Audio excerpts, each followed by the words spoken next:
Assalomu alaykum. Bu video qo'llanma talabalar uchun bo'lib, u orqali siz Career Center platformasida qanday ro'yxatdan o'tish va o'zingizni ilk rezyumengizni yaratishni o'rganasiz. Birinchidan, saytga kiring va ro'yxatga o'tish tugmasini bosing. U yerda shaxsiy ma'lumotlaringizni kiriting.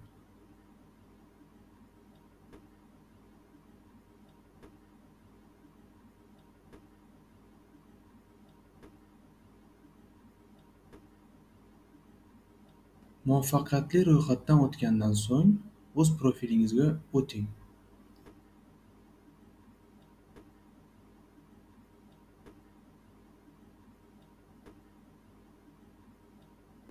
Bosh sahifada ma'lumotlaringizni to'ldirishingiz kerak bo'ladi, chunki dastlab barcha maydonlar bo'sh turadi. Iltimos, barcha ma'lumotlarni to'liq kiriting.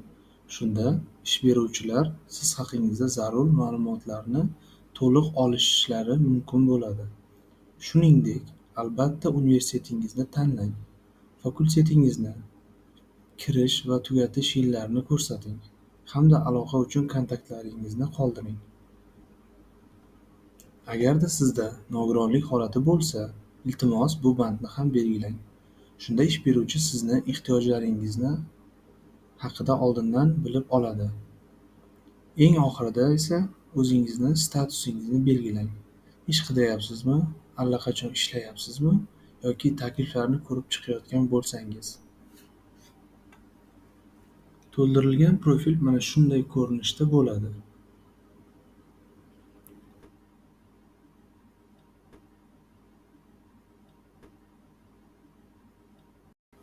Keyingi bo'lim xabarnomalar. Bu yerda ish beruvchilar sizni murojaatlaringizga javoblar, ish takliflari va keyingi ko'rsatmalarni qoldirishadi. Shu yerda siz tezkor tarzda kompaniyani profiliga ham o'ta olasiz. Keyingi bo'lim meni murojaatlarim.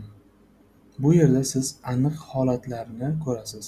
Qaysi vakansiyaga murojaat qilgansiz, uni ko'rib chiqish vaqti va javoblar.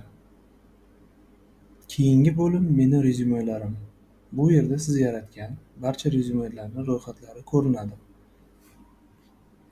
Keyingi bo'lim sozlamalar. Agar kerak bo'lsa, asosiy ma'lumotlaringizni shu yerda o'zgartirishingiz mumkin. Endi rezyume yaratish tartibi haqida. Rezyume yaratish uchun profilingizdagi maxsus tugmani bosing. Sizga rezyume yaratish sahifasi ochiladi. Bu yerda lavozim nomini kiriting. Kerakli ixtisoslikni tanlang. Mehnat turini belgilang.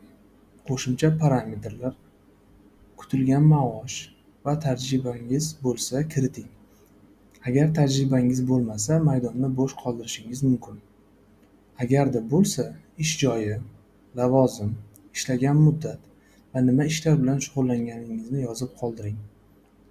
Eng oxirida esa, agar siz qandaydir kurslarga qatnashgan bo'lsangiz yoki sertifikatlarga ega bo'lsangiz, ularni ham shu yerda ko'rsatishingiz mumkin. Bu ish beruvchilar uchun juda katta plus hisoblanadi. Katta rahmat. E'tiboringiz uchun tashakkur.